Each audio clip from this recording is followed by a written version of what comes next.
আমেরিকার স্বাধীনতা যুদ্ধ ইউএস ইন্ডিপেন্ডেন্ট রেভলিউশন সময়কাল 1775 থেকে 1783। প্রেক্ষাপট ব্রিটেনের বণিক সম্প্রদায় যুক্তরাষ্ট্রের 13টি অঙ্গরাজ্যে উপনিবেশ গড়ে তুলেছিল। 1773 সালে ব্রিটিশ পার্লামেন্টে চা আইন পাশ হলে এর প্রতিবাদ স্বরূপ বোস্টন চা পার্টি অনুষ্ঠিত হয়। বোস্টন চা পার্টি মানেই জাহাজ ভর্তি চা পাতা আটলান্টিক মহাসাগরে ফেলে দেওয়ার মধ্য দিয়ে ইউরোপীয় বণিকদের বিরুদ্ধে মার্কিনীদের প্রতিবাদ। আমেরিকা ব্রিটেনের বিরুদ্ধে স্বাধীনতা ঘোষণা করে 2 জুলাই 1776 সালে।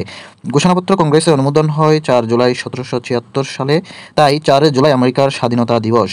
আমেরিকার স্বাধীনতা সনদের রচয়িতা বা ঘোষক টমাস জেফারসন। আমেরিকার স্বাধীনতা আন্দোলনের নায়ক জর্জ ওয়াশিংটন। ফলাফল 1783 সালে প্যারিসে স্বাক্ষরিত হয় প্রথম ভার্সাই চুক্তি বা পিস অফ প্যারিস। এর মাধ্যমে ব্রিটেন মার্কিন স্বাধীনতা মেনে নেয়।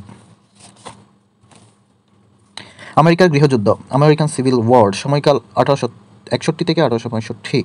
পক্ষদ্বয় আমেরিকার সাউদার্ন স্টেট ও নর্দার্ন ফেডারাল স্টেট। ফলাফল নর্দার্ন ফেডারাল স্টেট জয়ী এবং যুক্তরাষ্ট্রে কৃতদাস প্রথা উচ্ছেদ হয়। গৃহযুদ্ধের সময় মার্কিন প্রেসিডেন্ট ছিলেন আব্রাহাম লিঙ্কন। আব্রাহাম লিঙ্কনের অটোবায়োগ্রাফি। আমেরিকার 16তম প্রেসিডেন্ট এবং সৎ প্রতিবেশী নীতির প্রবক্তা।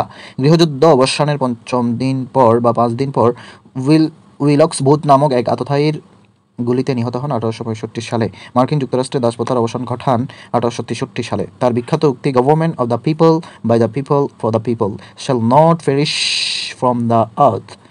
বিশেষ দ্রষ্টব্য 1963 সালে ওয়াশিংটনের লিঙ্কন মেমোরিয়াল পার্কে মার্কিন লুথার কিং জুনিয়রের দেওয়া আই হ্যাভ আ ড্রিম ভাষণটিও গেটিসবার্গের ভাষণের সাথে তুলনা করা হয়। গেটিসবার্গ অ্যাড্রেস ভাষণের স্থায়িত্ব মাত্র 2 মিনিট। গেটিসবার্গ অবস্থিত যুক্তরাষ্ট্রের পেনসিলভেনিয়ায়।